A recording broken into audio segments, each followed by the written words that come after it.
ഉപ്പയെ നല്ലതുപോലെ പോറ്റി വളർത്തിയ മുസൽമാന്റെ ജീവിതത്തിൽ പെട്ടതായത് ഉമ്മയും ഉപ്പയും ബഹുമാനിക്കണമെന്ന് എന്നുള്ളൊരു കാര്യം. ഇന്ന് എത്ര പേരാ ഉപ്പയോട് സ്നേഹത്തോടെ വന്ന് പെരുമാറുക? എത്ര ചെറുപ്പക്കാരാ എന്റെ ഉമ്മയാണ് സുഖമില്ലാതെ കിടക്കുന്നത്, അതുകൊണ്ട് എന്റെ ഉമ്മയോട് എനിക്ക് സ്നേഹം വേണം, എന്റെ ഉമ്മാൻ എനിക്കൊന്ന് ഹോസ്പിറ്റലിൽ കൊണ്ടുപോകണം എന്ന് പറയുന്ന എത്ര ചെറുപ്പക്കാരൻ എന്റെ ഭൂമി ലോകത്തുണ്ട്? കൂടിപ്പോയാൽ വിരലിൽ എണ്ണാവുന്ന ആളുകൾ. ഞാൻ പറയാം, ഒരു ചെറിയൊരു ഉദാഹരണം പറയാം. എല്ലാത്തിനും നമ്മൾ മുൻപന്തിയിലാ. സദഖ ചെയ്യാനും നമസ്കരിക്കാനും ദിക്റിനൊക്കെ നമ്മളൊക്കെ മുൻപന്തിയിലാണ്.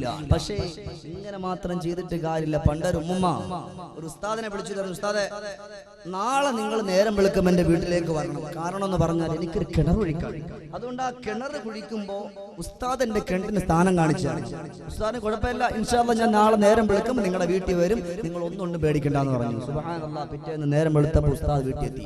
മുമ്മ കുറ്റിയൊക്കെ റെഡിയല്ലേ? ആ കുറ്റിയൊക്കെ റെഡിയാണ്. കുറ്റി എടുത്തു, നല്ല മുനയൊക്കെ വെച്ച് കുറ്റി എടുത്തു കൊടുത്തു. ഉസ്താദെ നിങ്ങൾക്ക് ഇഷ്ടപ്പെട്ട സ്ഥലം നോക്കിയിട്ട് വെച്ചാൽ മതി, അവിടെ ഇൻഷാ അല്ലാഹ് നമ്മൾ കിണർ കുഴിക്കുമെന്ന് പറഞ്ഞു. ഉസ്താദ് ബിസ്മില്ലാ, ഇവിടെ തന്നെ ആയോ? ഇവിടെ തന്നെ, കുഴപ്പമില്ല, ഉസ്താദിന്റെ ഇഷ്ടം പോലെ. ഉസ്താദ് കുറ്റി എടുത്തു കൊടുത്തു. അല്ല പിന്നെ ഉമ്മുമ്മ ഒരു കുറ്റി എടുത്തു കൊടുത്തു. ഉസ്താദ് ബിസ്മിയും പറഞ്ഞ് ആദ്യം ഒരു അടി അടിച്ചു, രണ്ടാമത് ഒരു അടി അടിച്ചു, മൂന്നാമത് ഒരു അടി അടിച്ചപ്പോൾ സുബ്ഹാനല്ലാഹ് വെള്ളം പൊട്ടിയങ്ങ് തെറിച്ചു. ഉമ്മുമ്മ സ്വപ്നത്തിൽ പോലും വിചാരിച്ചില്ല ഇത്ര അടിക്ക് പെട്ടെന്ന് വെള്ളം വരുമെന്ന്. ഉടൻ തന്നെ ഉമ്മുമ്മ ഉസ്താദിനോട്, ഉസ്താദ് പോയി കഴിഞ്ഞാൽ ഉടൻ ഇൻഷാ അല്ലാഹ് നമുക്ക് ഇവിടുന്ന് കിണർ കുത്താലോ? ഉസ്താദ് പറഞ്ഞു, ഒന്നുകൊണ്ടും പേടിക്കണ്ട, ഞാൻ പോയി കഴിഞ്ഞാൽ ഉടൻ തന്നെ നിങ്ങൾ അവിടുത്തെ ഉപ്പുമാൻ്റെ അടുത്ത് പറഞ്ഞാൽ മതി, ഇവിടുത്തെ മണ്ണെന്ന് മാന്ത. സുബ്ഹാനല്ലാഹ്, അങ്ങനെ ഉസ്താദ് പോയതിന്റെ പിറകിന് ഉമ്മുമ്മ പറഞ്ഞു, ഉപ്പ നിങ്ങൾ ഇവിടുത്തെ മണ്ണെന്ന് മാറ്റണമെന്ന് പറഞ്ഞു. ഉസ്താദ് കുറ്റി അടിച്ചതിന്റെ അവിടുത്തെ മണ്ണ് ഉമ്മുമ്മ പറഞ്ഞതിന്റെ പിറത്ത് ഉപ്പ അങ്ങോട്ട് മാറ്റി നോക്കി, മൺവെട്ടി വെച്ച്. അപ്പൊ ഉസ്താദ് കുറ്റി അടിച്ചിട്ട് പോയത് അടിയിൽ കൂടെ പൈപ്പ് ലൈൻ ഉണ്ടായിരുന്നു, വെള്ളം പോകുന്ന പൈപ്പ് ലൈൻ, അതിന്റെ പുറത്ത് അടിച്ചിട്ട് പോയത്. അപ്പൊ ഇതേപോലെ അപ്പൊ ഉമ്മുമ്മ അൽഹംദുലില്ലാഹ് എന്റെ 500 പോയി, എന്റെ 1000 രൂപയും പോയി. 500 രൂപ വെച്ചിരുന്ന ഉമ്മുമ്മ ഉസ്താദ് ഒറ്റയടിക്ക് വെള്ളം കണ്ടപ്പോൾ 1000 രൂപ എടുത്തു കൊടുത്തു. സദഖ ഉമ്മുമ്മക്ക് വലിയ ഇഷ്ടായി. ഇതൊക്കെ നല്ലതാണ്, സദഖയെല്ലാം നല്ലതാ. എന്റെ പ്രിയപ്പെട്ട യുവാക്കളോട് പറയട്ടെ, നേരം വെളുത്തു കഴിഞ്ഞാ ഒരു ചിന്ത മുസൽമാനെ നിന്റെ ജീവിതത്തിൽ വരട്ടെ. ബിസ്മില്ലാഹിർ റഹ്മാനിർ റഹീം.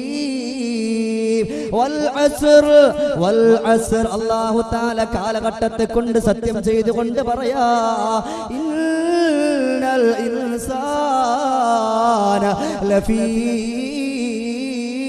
ഖുസ്ർ. മനുഷ്യർ മുഴുവനും പരാജയത്തിലാ. അല്ലാഹുവിന്റെ വാക്കെത്രയോ യാഥാർത്ഥ്യമാണല്ലോ. ഇന്നു നേരം വെളുത്ത് കഴിയുമ്പോ എന്റെ പ്രിയപ്പെട്ട ഉപ്പ,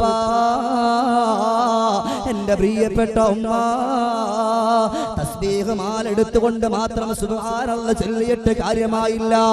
സുബ്ഹാനല്ലാഹ് മാത്രം ചൊല്ലിയിട്ട് കാര്യമായില്ല. ലാ ഇലാഹ ഇല്ലല്ലാഹ് മാത്രം ചൊല്ലിയിട്ട് കാര്യമായില്ല. നിന്റെ മനസ്സുശുദ്ധിയുള്ളതാകണേ എന്റെ പ്രിയപ്പെട്ട പെങ്ങളെ. എന്റെ ഉപ്പമാര് ബാങ്ക് കേൾക്കുമ്പോ അല്ലാഹുവിന്റെ പള്ളിയിലേക്ക് ഓടാറില്ലേ? ഓ, പള്ളിയിലേക്കൊന്ന് പോയിരുന്നു കൊണ്ട് ദിക്ർ ചൊല്ലുന്ന, ആ പള്ളിയിലേക്കൊന്ന് പോയിരുന്നു കൊണ്ട് ഖുർആൻ ഓതുന്ന എന്റെ ഉപ്പ, നിന്റെ നമസ്കാരത്തിലൂടെ ആ പ്രഭാതം പൊട്ടി വിടരുമ്പോ നിനക്ക് നമസ്കാരത്തിലേക്ക് അല്ലാഹു നിന്നെ വിളിക്കുമ്പോ മുസൽമാന്റെ ഒന്നാമത്തെ കടമ എന്തെന്നറിയോ? ഓടി അല്ലാഹുവിന്റെ പള്ളിയിലേക്ക് പോകല.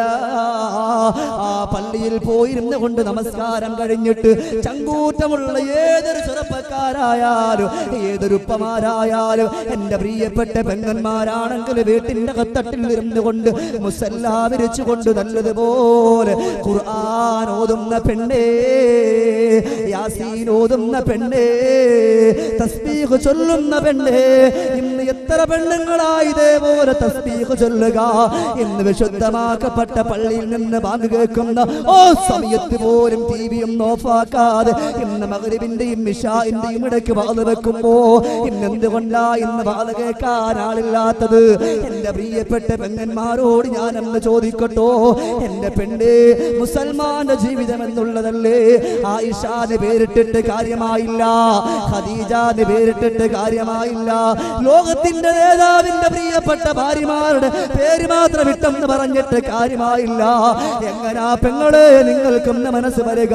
ബഹുമാനപ്പെട്ട മാലിക് ദീനാർ റഹ്മഹുല്ലാഹ് കിടന്നുറങ്ങുന്ന ഈ നാട്ടിന്റെ ഉടമസ്ഥകളായ എന്റെ പ്രിയപ്പെട്ട പെങ്ങളെ, മാലിക് ദീനാർ തുടങ്ങിയിട്ട് കാസർഗോഡ് ജില്ലയെ സംബന്ധിച്ചിടത്തോളം നൂറുകണക്കാന സഹാബാക്കൾ കിടക്കുന്ന, ആയിരക്കണക്കാന സൂഫിവര്യന്മാര് കിടക്കുന്ന ഈ സുന്ദരമാക്കപ്പെട്ട നാട്ടിലൂടെ അനാചാരത്തിന്റെ വൃത്തികേടിലേക്കൊന്ന് പോകാ. എന്റെ പെങ്ങളെ, നിന്റെ മനസ്സിനെ നീ കൊടുത്തു പോകല്ലേ, നിന്റെ ആയുസ്സിനെ നീ കൊടുത്തു പോകല്ലേ. അതുകൊണ്ട് നമസ്കാരത്തിന് വേണ്ടി വിളിക്കുമ്പോ എന്റെ ഉപ്പ അല്ലാഹുവിന്റെ പള്ളിയിലേക്കൊന്ന് പോയിരുന്ന് അസ്സലാമു അലൈക്കും എന്ന് പറഞ്ഞുകൊണ്ട് സലാം വീട്ടിയിട്ട് എഴുന്നേറ്റ് ഓടല്ലേ പ്രിയപ്പെട്ടവരെ.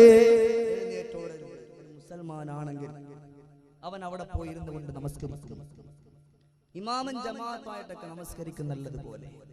നമസ്കരിച്ചു കഴിഞ്ഞാലോ പനിനീരിൽ പരിശുദ്ധ പരിമളം പരത്തുന്ന പങ്കജ റസൂലുള്ളാഹ് പറഞ്ഞുവല്ലോ, പരിശുദ്ധ നബിയോരേ പരിപൂർണ തണിയോരേ അഹദബൽ കനിഞ്ഞുള്ള നബിയുള്ളാവേ.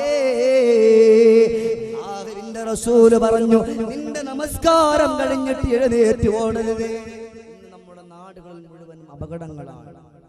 നമ്മുടെ നാടുകൾ തന്നെ ഇവിടെ വന്നപ്പോ നമ്മുടെ ബഹുമാനപ്പെട്ട മുസ്താഖ് ഉസ്താദ് എന്നോട് പറഞ്ഞു, ഉസ്താദേ നമ്മുടെ നാടുകളിൽ വല്ലാത്തൊരു അപകടങ്ങൾ സംഭവിക്കുന്നു, ആത്മാർത്ഥമായിട്ട് ദുആ ചെയ്യണം. അള്ളാഹു നമ്മുടെ ചെറുപ്പക്കാരെ ഒക്കെ അള്ളാഹു തആല കാത്തുരക്ഷിക്കട്ടെ. ഉറക്കെ ആത്മാർത്ഥമായിട്ട് ആമീൻ പറയും. എനിക്കൊരു പവർ അല്ല, നിങ്ങൾക്ക് ആ പവർ. അള്ളാഹു നമ്മുടെ യുവാക്കൾക്ക് ആഫിയത്തുള്ള ദീർഘായുസ്സ് കൊടുത്ത് അനുഗ്രഹിക്കുമാറാകട്ടെ. അതുകൊണ്ട് നമസ്കാരം കഴിഞ്ഞിട്ട് എഴുന്നേറ്റ് ഓടരുത്. ഒരു മുസ്ലിമായ ഒരു വ്യക്തി എഴുന്നേറ്റ് ഓടരുത്, അവിടെ ഇരുന്ന് കൊണ്ട് പൊട്ടിക്കരയണം. നമസ്കാരം കഴിഞ്ഞ പെട്ടെന്നല്ലേ മൂട്ടിൽ തീ പിടിച്ച മാതിരി ചില ആൾക്കാർ ഒറ്റ ഓട്ടാണ്. ഇതൊന്ന് മാറ്റിയിട്ട് ബിസ്മില്ലാഹിർ റഹ്മാനിർ റഹീം വല്ലുഹാ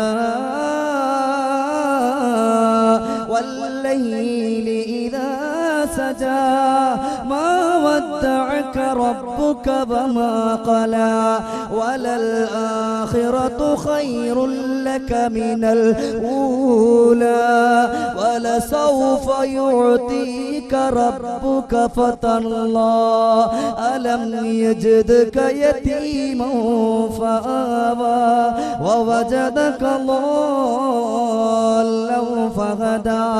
നമസ്കാരം കഴിഞ്ഞുകൊണ്ട് എഴുന്നേറ്റ് ഓടരുത്. ഇതിനുള്ള മാതൃകയാരാ? ഒരിക്കൽ പോലും കളവ് പറയാത്ത മദീനത്തിന്റെ മണവാള മുഹമ്മദ് മുസ്തഫ സല്ലല്ലാഹു അലൈഹി വസല്ലം, മദീനത്തിന്റെ രാജകുമാര മുഹമ്മദ് മുസ്തഫ.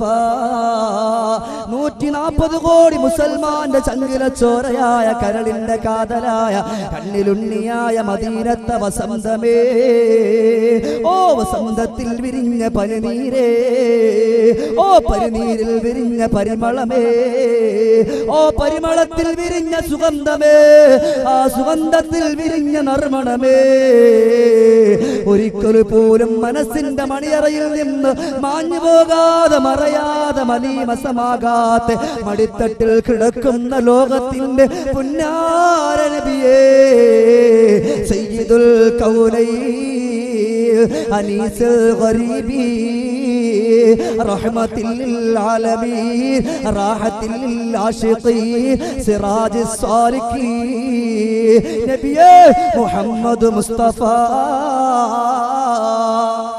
സല്ലല്ലാഹു അലൈഹി വസല്ലം.